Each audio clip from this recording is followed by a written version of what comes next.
Hello, good afternoon, good morning everyone. So, ito nga, no? Ito yung pinakamainit-init na pagtatalo ngayon kung mayroon bang frustrated arson. And, by the way, yung Katniel, hindi na yung magkakabalikan, okay? Masaman tayo o hindi, no? Ouch. Kahit 11 years na yan, no? Kasi bago naman siguro naghiwalay yan, ay bago nag-post yan, hiwalay na yan, no? Pero matatama natin to kung meron ba tayong frustrated or frustrated arson o wala. Okay? So, yeah, ako nga ulit si Denden Obra and you know, all my credentials already posted in my YouTube channel. Okay, let's go. So, class, no, ladies and gentlemen, bago ang lahat, ano ba ang arson, di ba? Syempre bago natin alamin kung may frustrated arson, alamin muna natin kung anong meaning ng frustrated at saka yung arson, di ba? So ang arson, we have two, di ba? Ang arson is a maliciously burning of property. It is a crimes against property. And we have dalawang klase ng arson. Una, yung destructive arson, ako common sense. Destructive, mapaminsala yan, no? Na nakalagay sa Article 320 ng Revised Penal Code. At yung isa naman, yung simple arson lang naman, yung nasa Presidential Decree 1613, no? So, alam nyo class, ang arson kasi, napaka-exclusive na batas niyan. Pag sinabi mo exclusive, kung ano lang yung andon, yun lang, okay? Kung ano yung arson na nasa destructive arson, pag wala siya doon, automatic, simple arson siya, gano'n, no? Napaka-exclusive. Hindi katulad ng murder at homicide, may mga murder na wala namang nakasulat or impliedly o exclusively na nakalagay sa Revised Penal Code. Katulad na lang, pagpapatay ka ng, pag nakapatay ka ng nakadroga ka o nakadroga yung papatayin mo, di ba? Under Republic Act 9165, murder na pala yun. Is a special aggravating circumstance that will qualify a killing into murder, no? So, hindi siya exclusive. Pero ang arson, madali lang kasi exclusive, no? Pag wala sa Article 320 ng Revised Penal Code, automatic, PD 1613 yan, di ba? And also, itong PD 1613 to, nagko-covers to ng mga intentional burning sa mga bahay o tirahan na wala namang nakatira. Okay? Okay, ito to ha. Pag arson class, hindi ibig sabihin na bahay. Hindi porket picture ko dyan, bahay, tas posporo yan. Kailangan ang arson bahay. Ay, nasunog yung ballpen, hindi yung arson. Hindi ganon, no? Yan nga, diba? Arson is a maliciously burning. Nagre-record ba ako? Oh my gosh, baka daldal ako ng daldal dito. Is it recorded? Wait lang. Medyo namamangyan ako sa ano ko. Oh my gosh. Bakit nawawala? Ayun, nakita ko yung ano. Okay. Ano ba kasing app tong gamit ko? Wait lang ha. Recorded. Stop. Pause. Recorded yan, no? Pag ganyan, no? Sige. Yun na nga, no? Ito na nga yung chismis, no? Hindi pala chismis. Class, hindi kailangan bahay o building ang sunugin mo para arson. Automatic ba, sinunog mo yung ballpen ng classmate mo, sinunog mo yung bag ng katabi mo, kahit naman napakawalang ano niyan, di ba? At automatic kung property yan, arson yan, okay? Regardless kung maliit o malaki. So, ang moral lesson, sa malaki na, charot. Sa marami na, kasi isa lang din naman ang kaso, di ba? Sabihin nyo, ano ha, baka ma-restrict tayo ng YouTube dito. And then, pero pagkabahay mo na, sinunog mo yung bahay mo, arson yun, ha? Hindi mo pwede sabihin na bakit nyo na pinapakailaman, bahay ko naman to, so sinunog ko, ako naman ang nagpakadahirap dito, ako naman ang nagtrabaho para mabuo tong bahay na to, ganyan, so bakit nyo kakasong arson yun, okay? Kasi it could affect other person, no? And pero kung sinunog mo naman yung ballpen mo, sinunog mo yung bag mo, wala namang arson doon, okay? Sige. So, ito na, no? Alam na natin yung arson. So, punta na tayo sa Article 6 ng Revised Penal Code o yung stages of execution of felony. Grabe naman yan, no? We have 3. Consummated, frustrated, attempted, no? Unang-unang consummated, no? Consume, no? Nakita ko nga dun sa review ng criminologist na ba yan, na parang sa isang page na may drawing. Tapos yung drawing na parang pasaksak pa lang dun siya sa may parang tao-tao, yung human stick. Attempted daw yon. Pag nasaksak daw talaga, consummated. Pag nadala daw sa ospital, frustrated, no? Grabe naman yun, no? Huwag natin anuhin sa drawing. Anuhin natin yung mga ibig sabihin niya. Kasi alam mo naman ng law, established yan. Hindi mo pwedeng gamitan ng common sense yan, di ba? Batas yan eh. So, ito na.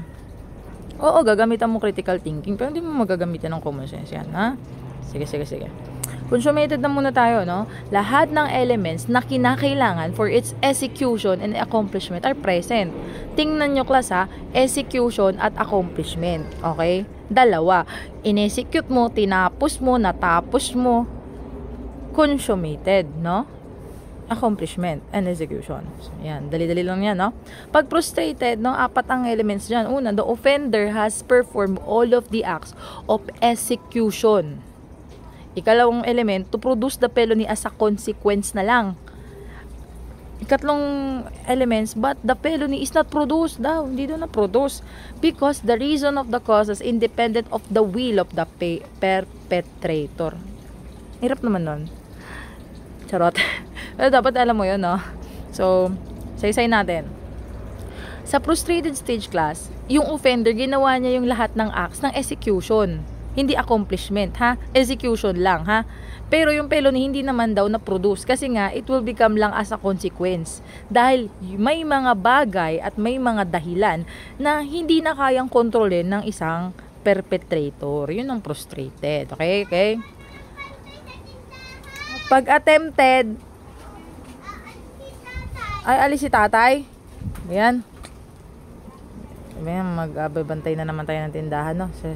Baka may bumili naman ng yelo, wala naman kaming rep. Sige. Hindi, nagkaklase ako. Okay, attempted, 'di ba? The offender begins the commission of the felony by direct overt acts, but does not perform all of the acts of execution, no? Pag attempted, nagsimula ka lang na gawin yung felony mo, no? By overt act, kasi dalawa ang uri ng acts natin sa criminal law, 'di ba? We have the overt acts and the internal acts. 'Di ba? Yung mga plano-plano. Pag overt acts, kailangan nakaapekto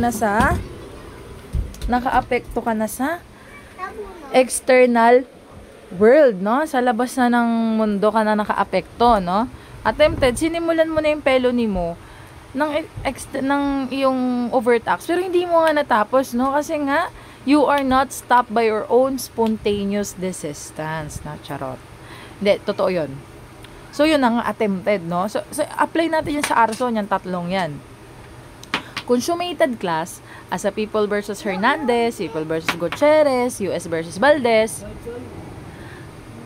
Consummated, ibig sabihin, inapuyan mo, 'di ba? Kunwari, sinawsaw mo yung basahan sa gaas, tapos nilagay mo na sa isang part ng building, inapuyan mo na. Pag inapuyan mo na yan, consummated na yan.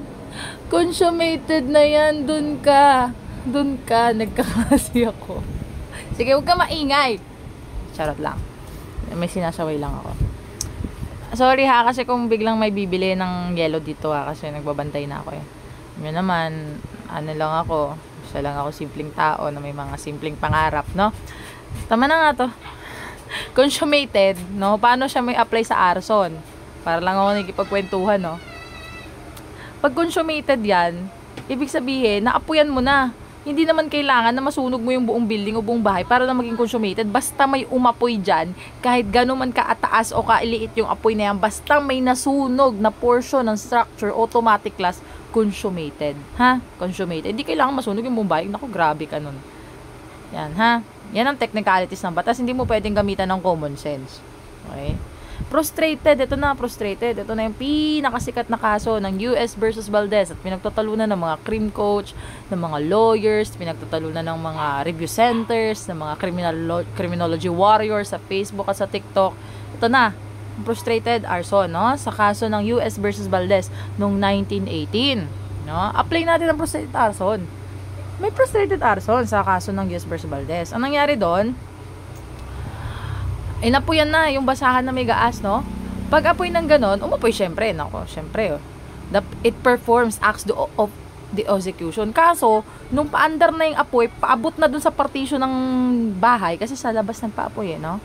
Pagdating sa partition ng bahay, napigilan. So, pasok siya sa frustrated, diba? The offender has performed all of the acts of execution. Bakit? Inapuyan mo, nilagyan mong gaas, nilagyan mong basahan, inapuyan mo. Kaso, yung felony, nag-produce na lang as a consequence na lang. Kasi nga, yung felony hindi nga na-produce dahil may mga bagay ka na hindi mo kayang kontrolin.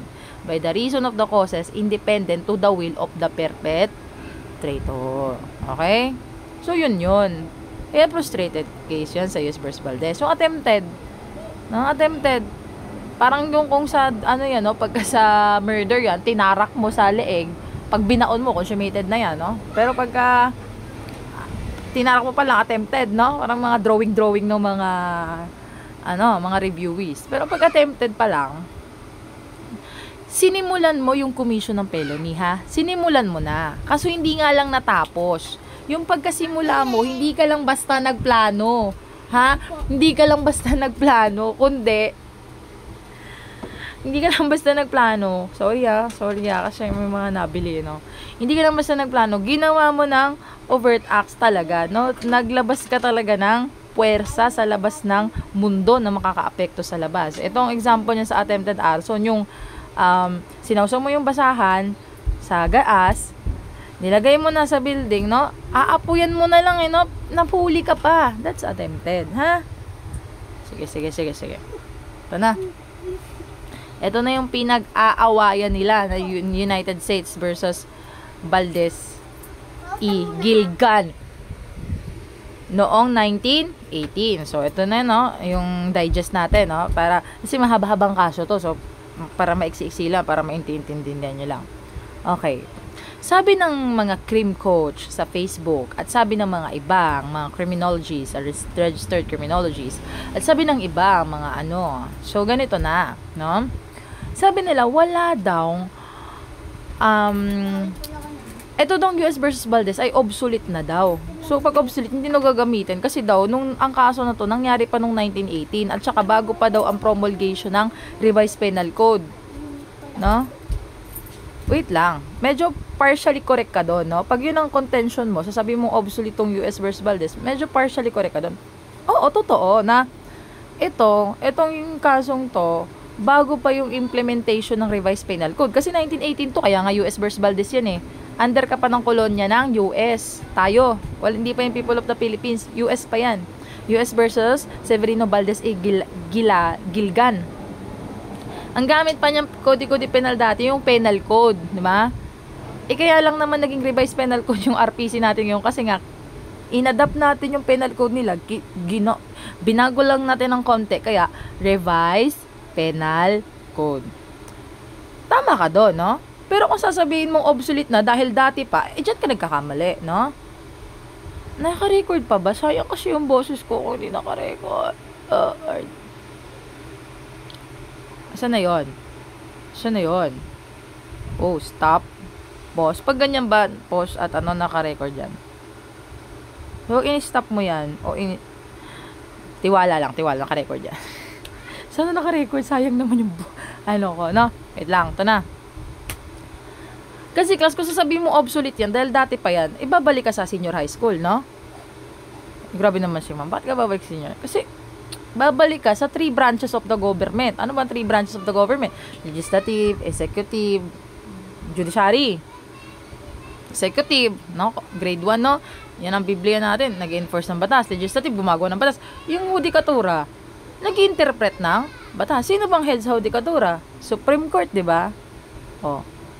So, sila lang ang mag-i-interpret ng batas. Ni ang presidente hindi pwede sumausaw sa pag-interpret ng batas eh. Kasi we have the di ba, separation of powers. Check and balance lang, no? So, Supreme Court lang ang magsasabi kung obsolete ba tong US versus Valdez na to o hindi. Hindi ikaw na crime coach o hindi ikaw na kung ano ka mang sino ka mang Poncio Pilato. Maliban na lang kung mas mataas ka sa Supreme Court. Wala namang mas mataas sa Supreme Court, di ba? Maliban na lang kung ikaw ang Supreme Coach, no? Pero wala namang gano'n, no? Babalik ka talaga sa senior high school niyan, no? So, Supreme Court lang ang magde-declare kung ang batas ay ang batas ay constitutional o unconstitutional. Ang batas lang ang magsasabi, ang Supreme Court ang magsasabi kung obsolete ang batas o hindi. Sila lang ang magde-declare kung moot na academic ang batas o hindi. Sila lang. Okay? Hindi ako nanghuhula dito, ha? Sila lang. Okay. Balik na kayo. bago tayo magdaldal ng US versus Valdez, ano ba to, no? Ito yung kaso, sabay-sabay natin basahin, no? So, this case was instituted by the Court of First Instance prosecuting attorney charging Severino Valdez, Gilgan, and Hugo Labraro Ibunaladi alias Hugo Navarro Ibunadja with the crime of arson, no? Arson to. Nung umaga ng April 28, si Mrs. Lewin ay na-notify siya na yung bahay niya ay umuusok na, no? Inutusan niya ang kanyang kasambahay na si Paulo Banal na tingnan kung may apoy, no? So, nakakita siya ng piece of jute sack and rag, basahan at sako na nakababad na sa kerosene kerosene oil and placed between the posts of the house and the partition of etrosol o lower story between the first floor and the second floor. Nasusunog na, no? Which were burning. So, at the moment, itong si Dependant Valdez, pag sinabi natin Dependant, yun yung kinakasuhan, no? Si Valdez was found in the etrasol, engaged in the work of cleaning, while the other Dependant, Hugo Labaro, dalawa sila dito, no? Si Valdez at si Labaro ang kinasuhan, ay naglilinis naman ng kabayo at ikinikip niya at place. On the same morning, nung umagang din yon, ay yung mga pulis ay inaresto nitong dalawang si Valdez at si Labaro, no? Si Valdez, after nung arrest niya, inaresto si Valdez, according sa statement niya, no, na binigay sa police station, inadmit niya, no, sa mga police station na siya daw ang nagpaapoy ng sako at ng basahan, at he also had started the several other fire which had occurred in the said house on the previous days. That he had performed all of the acts through the inducement of other prisoner, no? Ininduce daw siya ni Hugo Labaro na gawin yung panununog, no? For they felt resentment against or he had trouble with their master. So parang may problema sila sa kanilang amo, no? And that as he and co-accused were friends, no? Dahil nga sila ay magkaibigan, si Hugo Labaro at si Valdez, so nagkampihan na sila, no? He had acted that he did under the promise of Labaro's part to give him a peso, bigyan siya ng piso for each fire that he should start, no? Si Labaro pala ang nag-induce na bibigyan ka pera pagka nagapoy ka, no? Sa bawat part na masusunog mo, no? Sige. Etong si Valdez, inamin niya, no, sa kanyang affidavit na na ginawa niya at also yung mga ginawa niyang declaration sa police station.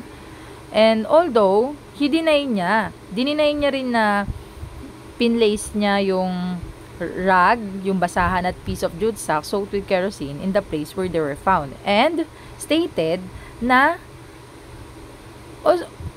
si Paulino daw yung nag-induce sa kanya ang gumawa nun, no? Parang si Valdez, inamin niya siya nagpaapoy, pero ang naglagay talaga ng mga sako at gaas is si Paulino, no? Sa statement nila to.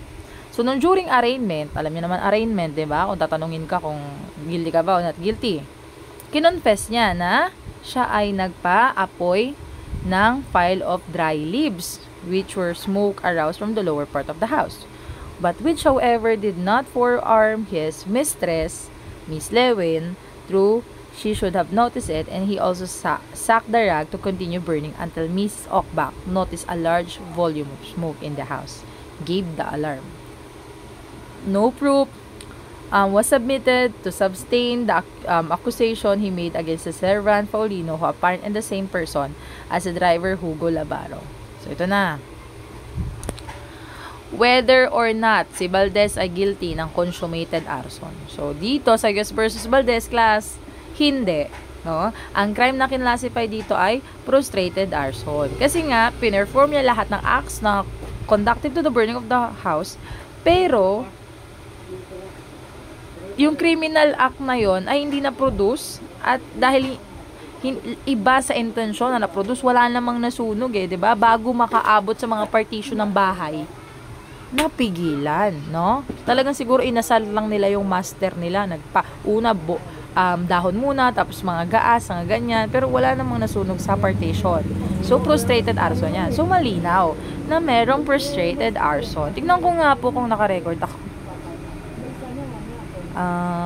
Kasi baka ang hirap-hirap magsalita. Tapos hindi ka pala naka-record. Oh my gosh. Oh my gosh. Why? Oh my gosh. Wala na. Ay, wala na. Pagod pa naman na. Ang bunganga ko doon, napagod. Saan na yun? Ayun. Tingnan ko ha. Tingnan ko lang. Tapos ano to ng one hand. Saan na yun? Ay, ayaw na mag-open. Uy. Uy.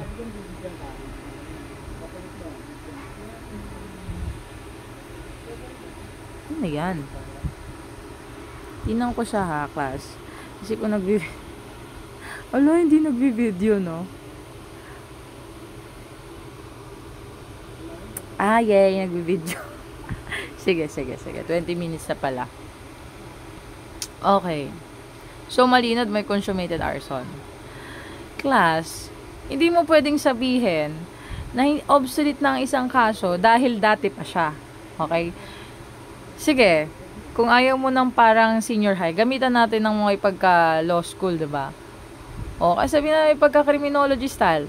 Article 8 of the Civil Code states that, diba, all of the judicial decision by the SC will become a legal system of the courts in that country under Article 8 ng Civil Code. So, ibig sabihin, kapag may decision ng SC, lahat ng desisyon ng Supreme Court, magiging part na siya ng legal system ng lahat ng korte ng bansa ng Pilipinas. So, kung may mangyari mang desisyon, may mangyari mang kaso na same na ganong kaso, gagawin siyang yun ang same na decision na ibibigay. Pwede rin siyang gamiting reference ng ibang kaso, di ba? Kasi magiging parte na siya ng legal system ng bansa natin. Yan tinatawag na doctrine of stare decisis, di ba? No? Maliban na lang kung mag-declare ng Supreme Court na obsolete na yan, di ba? Katulad ng frustrated theft. Eh, wala naman. So, mayroon pang frustrated arson. Okay, tingnan natin yung mga, i-debunk natin lahat ng mga kaso na sinasabi nila kung bakit daw wala na daw frustrated arson. No? Ito yan, yung People versus Gutierrez noong 1996, People versus Hernandez, at People versus Bon noong 2006. Isa-isayin natin yan, no? Let's go! Ito na. Ano to? People versus Ergan Gutierrez. Ito na ba? Sorry. Case titled People versus Edgar Gutierrez E. Cortez, GR number 100699, dated July 5, 1996. Ang ponente, B2J. Ito na. Wait lang. Ito kasi yung ginagamit nilang case ng mga ibang mga educational amateur. Bakit nila sinasabi mo, wala na daw frustrated arson? Kasi ito daw na batas na to ang nagtanggal. Itong People versus Edgar Gutierrez. So, alamin natin ano yung nangyari sa kasong to. Let's go with the facts muna. Itong kasong ito ay isang appeal from the decision ng RTC laban kay Edgar Gutierrez sa crime ng arson. Okay? According sa prosecution, nung gabi daw ng December 14, 1989, ang witness daw na si Felipe Enriquez ay napansin niya na may commotion sa hindi kalayuan. So, kung nung pumunta siya sa lugar na yon, nakita niya ang si appellant o yung nagsampa ng kaso na duguan, no? Being embraced by his mother. And Enriquez was told that there has been fight between appellant and the son of Mario Alano. So, sinabihan yung witness na si Enriquez na may laban, nag-aaway sila yung si appellant, si Felipe, sino bang appellant natin dito? Yung appellant at saka yung anak ni Marlo Alano na later that evening, nung gabi ding yon, si Enriquez nakita niya yung appellant appellant, ito pala yung yung nag-appeal, ito yung sinampa ng kaso, ay dumaan, no? May dala-dala siyang bag ng parang feeling niya daw ay gasolina, na para daw gasolina. And so itong si Enriquez, sinundan niya tong si appellant, no? Si Edgar Gutierrez. So, nakita niya si Edgar Gutierrez na nagtapon ng bag sa bahay ni Mario Alano, and then lit it, no? Mario Alano, testifying, said that he heard appellant shouting that he would load up the house, no? Sumisigaw daw itong si Gutierrez na susunogin ko tong bahay, no? So he heard the sound resembling the piece of wet cloth being hurled at the wall, then instantly there was a flame, no? Meron na dong sunog ko, no? The appellant was arrested by the authorities per positive identification ng mga witness. So inaresto rin itong si appellant, si Edgar Gutierrez. Kasi umapil ito kaya nga ang appellant nan si Edgar Gutierrez kasi nga 'di ba ang decision sa RTC. Tapos nag-appeal na siya sa Court of Appeals. So kaya people of the Philippines, dahil arson case, public crime, so kalaban mo buong Pilipinas. Ito na. Sa sarili niyang bersyon ng katotohanan, no, charot. Sa sariling bersyon ng katotohanan ni Edgar Gutierrez, nagbigay ng alibay itong si Edgar Gutierrez. Sabi niya, presenting asserting Democrito real, no? Naglabas siya ng sarili niyang witness na nagtestify na nakita niya daw itong si appellant, na itong si Edgar Gutierrez na nakiusap daw kay Democrito na payagan daw siyang doon na muna magpalipas ng gabi sa real residence. So, at to not alarm appellant's ailing mother, real agreed. So, itong si appellant, tas nagstay siya ng buong gabi sa mga real. So, imposibleng siya daw ang gumawa ng sunog. So, ang decision ng Regional Trial Court, the court found the accused guilty beyond reasonable doubt of crime of arson. So, teka. Tingnan natin ang desisyon ng kung talaga bang yun din ba ang desisyon ng Court of Appeals, no? Sa apela nila. So, ang issue sa kaso na to, whether or not consummated arson ang nangyari since yung corpus delicti ng crime of arson is not established. So, ruling, yes, this is consummated arson in the case at bar. So, the court ruled that proof of corpus delicti indeed is indispensable in the prosecution of arson, as all criminal offenses as well, no? Talagang hindi natin may kakaila kapag establish ang corpus delicti, talagang establish talaga yung kaso as per prosecution, 'di ba? Kahit naman sa lahat ng criminal offenses. Pero sa kasong ito sa arson, corpus delicti means the substance of the crime. So, in this fact, ang crime talaga ay actually committed in the arson. So, ang corpus delicti rule is generally satisfied by the proof of bare occurrence ng fire. So, ang corpus delicti kasi sa arson is meron lang bare occurrence ng apoy. That's already the corpus delicti provided na yung apoy na yun na ginawa is intentionally. So, even the uncorroborative testimony ng single witness, kahit hindi magkakasundo yung mga testimony nila, no, if credible man, maybe enough to prove the corpus delicti, basta ma-prove lang na may corpus delicti, sapat na yon to warrant to conviction. So, the evidence against appellant is simply too overwhelming for it to be easy to overcome by the invocation of alibi. So, talagang sabi, yung ebidensya laban sa kanya, talagang hindi rin ganun kapanipaniwala sa sobrang lakas ng ebidensya. Yung alibi niya, no? Talagang talo ng ebidensya, no? So, ang information na charge sa appellant kay Gutierrez ay violation ng Presidential Decree 1613. Kasabi ko nga, dalawa ang arson, isang destructive arson sa Article 320. Pero siya, simple arson lang, no? Without specifying the particular provision breach, the information having failed to allege whether or not the burned house is inhabited or not. So, the house is situated in populated area or congested area. Appellant should be deemed to have only be charged with plain arson under Section 1 of the decree.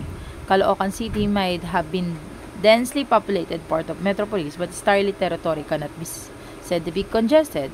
Although the two-story wood and galvanized iron house has not been completely gutted by fire, so the crime committed is still consummated arson.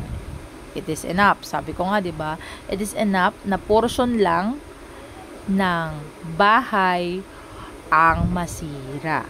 Okay? Hindi kailangan na mas sunog ang buong bahay. Okay? So, the decision ng RTC ay inaffirm, diba? Inaffirm ng Court of Appeals na sinentence, pero yung sentence is modified. So, again, ang kaso is consummated arson. Sige nga. Bakit nyo sinasabi na wala nang frustrated arson dahil sa People vs. Gutierrez noong 1996? Basahin natin yung buong kaso. Oh, screenshot ko to ha, mula sa Lawfield Philippines. Ginamit na footnote number 22 ang US vs. Valdez sa kasong to. Tingnan nyo naman yan, oh. Lagyan natin linya, no, para makita nyo. Gagana ba to? Yan. Hindi ba to? Charot. Ay, hindi na.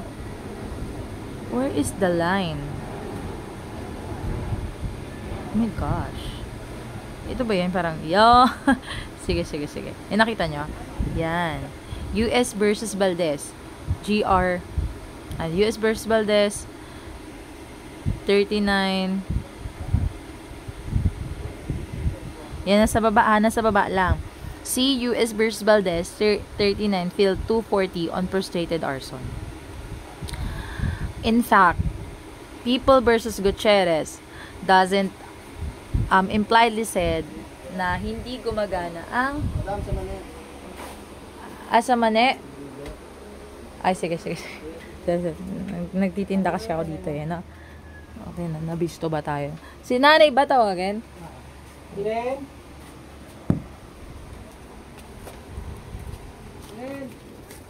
Okay. So, hindi expressly na sinabi sa People vs. Gutierrez na hindi daw gumagana or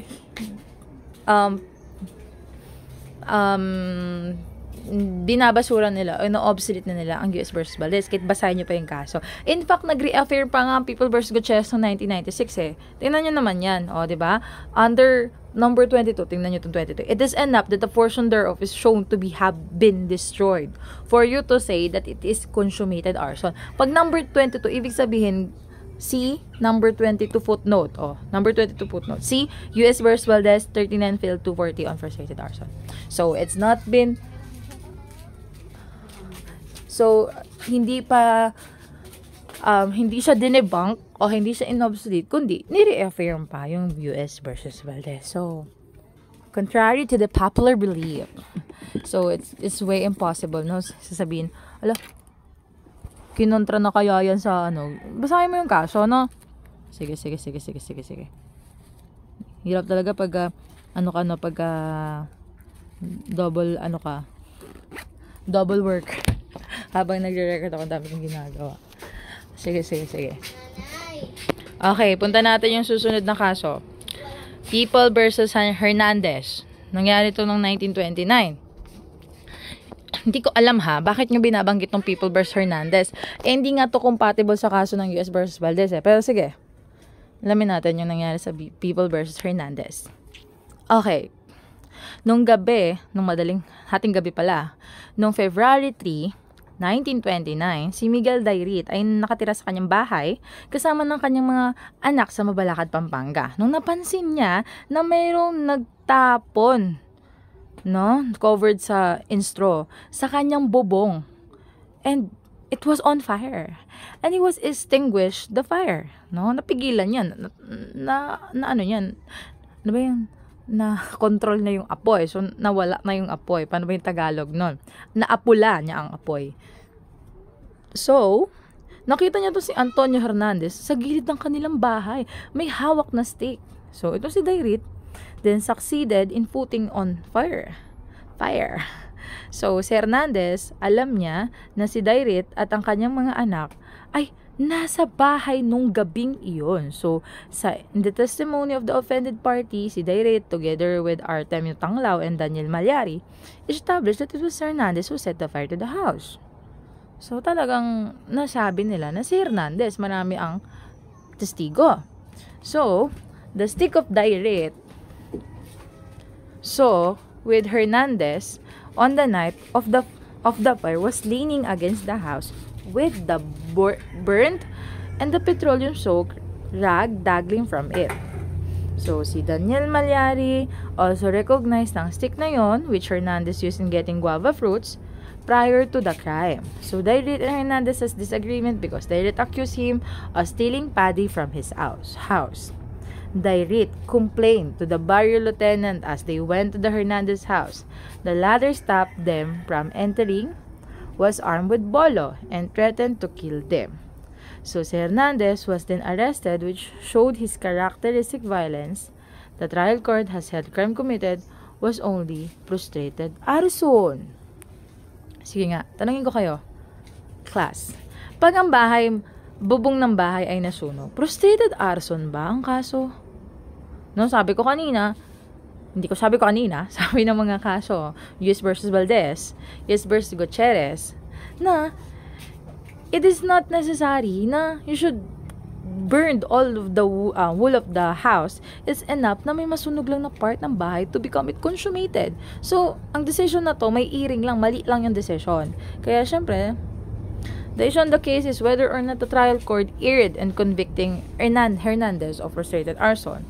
So, ang ruling, yes, no, nagkamali ng conviction. Kasi ang korte ay nag-agree with the Attorney General that the crime was consummated at hindi frustrated. So, si Hernandez did not set the roof of fire as proven by burned parts of the house. Thus, the crime of arson was consummated. Notwithstanding with the fact that the fire was afterward extinguished for once the fire has been started. The consumption of crime of arson ay hindi nakadepende sa extent o sa dami ng damage. So, ang disposition in accordance with Article 549 of the Penal Code, the appellant is found guilty of the crime of arson committed in dwelling, knowing that within it were the offended party and his children, and considering one aggravating circumstance in commission of crime. The defendant is sentenced to life imprisonment with accessory and the cause. No? Na-aggravate pa kasi nung sinunog niya yung bahay, alam niya na nandun yung mga taong nakatira, no? So, it's aggravating circumstance of dwelling. So, yeah. People versus Hernandez.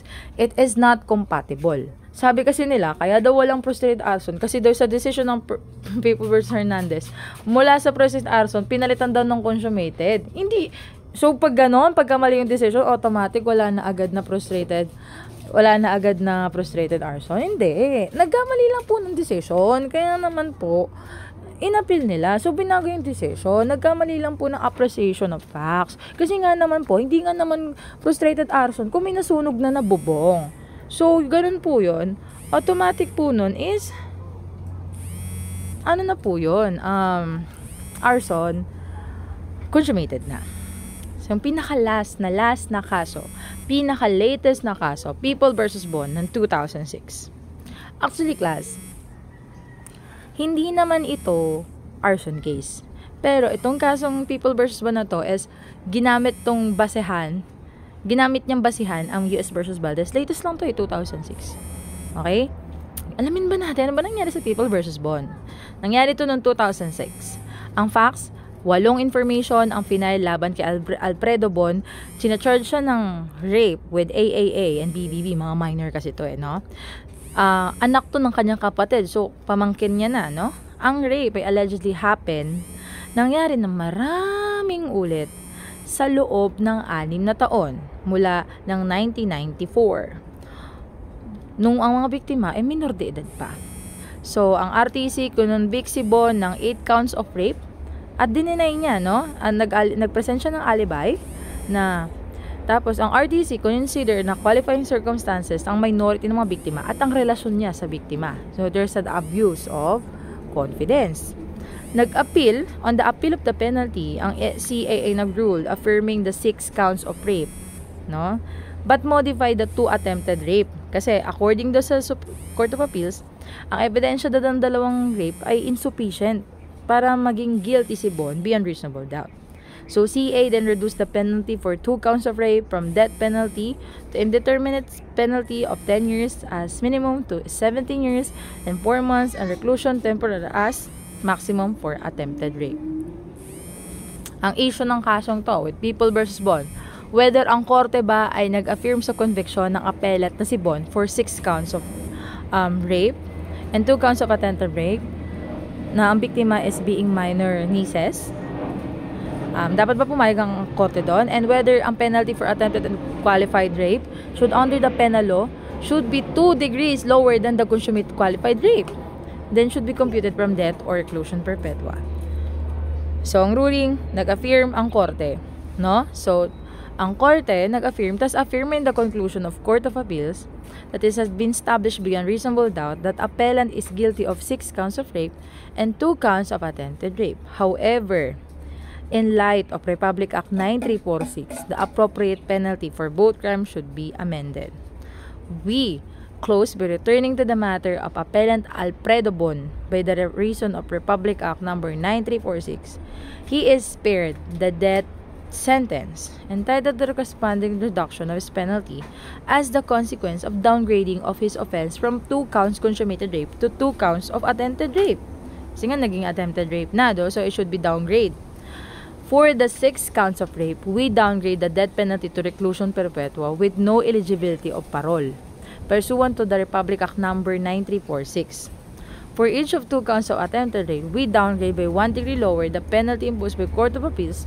We hold that there being no mitigating or aggravating circumstance, the penalty of prison minor should be imposed in its medium period. Consequently, we impose the new penalty of 2 years, 4 months, and 1 day of prison correctional as minimum to 8 years and 1 day of prison mayor as maximum. Sabi ko sa inyo, hindi yan arson case rape case yan Pero, ano bang kinalaman nito sa US versus Valdez? Kasi po, ginamit po siyang reference ng kasong yon. Ito is it's a screenshot from Lawful People vs. Bond 2006, 73, footnote number 73, no? Sinabi sa kasong yon na such as murder which may be prostrated, still it cannot be denied na ang penal felony na previously punishable ng death ay capable ng commission in the attempted stage, and that ang revised penal code provides na ang penalty for attempted felony is a penalty na 2 degrees lower sa prescribed na penalty sa consummated felony.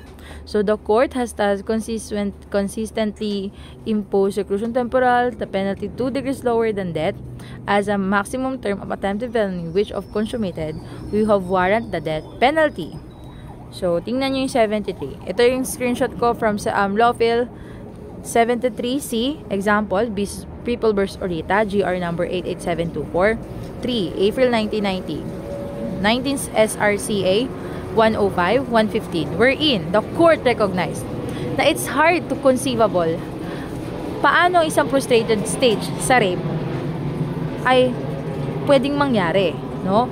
However, may mga exemption na may lie in the theory as a qualified arson, considering na ang court ay nirecognize ang filing ng prostrated arson sa People vs. Valdez 39 Bill 240-243 1918. See, class, tingnan mo nga naman yan yung aking mga ebidensya. Charot. Tingnan mo naman yan, no? How would you say something obsolete, moot and academic, or hindi na ginagamit kung nung latest case ng People vs. Bond 2006 ay ginamit siya or nirecognize siya ng Supreme Court? Footnote number 73. You can Google it, no? Sa Lawful. Tingnan mo, diba? How would you say something obsolete, no? Mas mataas ka pa ba sa Supreme Court? Diba? O, diba wala naman natataas sa Supreme Court? Common sense. So, yun, no? Muntik ka na doon, ano? So, yun. So, kung ang tanong ay mayroong prostrated arson ba? Syempre, meron, no? Maliban na lang, antay-antay kayo kung biglang mag-declare ang Supreme Court na wala ng prostrated arson, pero mukha ba atang malabo, no? Kasi ilang beses na sinasite ng Supreme Court na mayroong prostrated arson. So, meron po. Meron. Okay. Sabihin natin yung contention nila.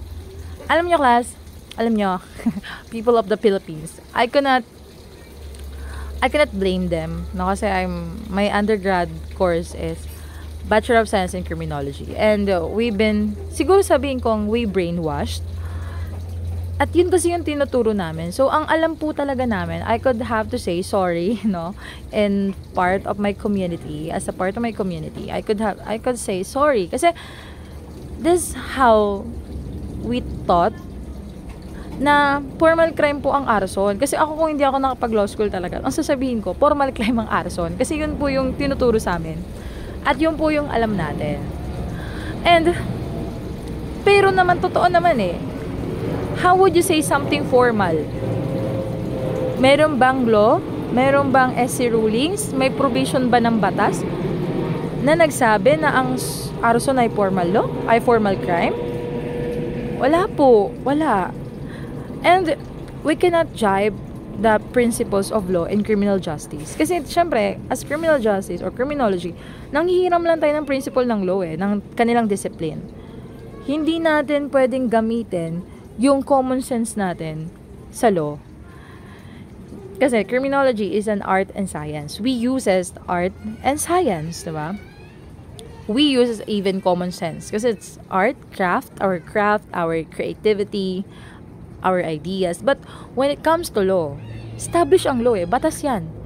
Ang sources lang ng batas, libro, codals, constitution, Supreme Court, the law itself. And also, what is been using in law is critical thinking, hindi common sense. Okay? Meron pa nagsabi, sige nga, tanongin mo yung bombero kung may frustrated arson. So, ang sasabihin ng bata, may frustrated arson ba? Wala. Wala. Saan galing? Sa bombero. Diba? Sabi ng bombero, wala po dong frustrated arson. Diba? Yung common sense, we can use it in other discipline but not on law.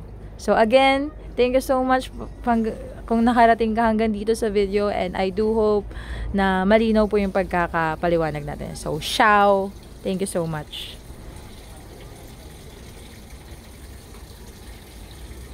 Oh my gosh, bakit naman I'm so, I'm having hard time to navigate this pangmalakasan kung ano.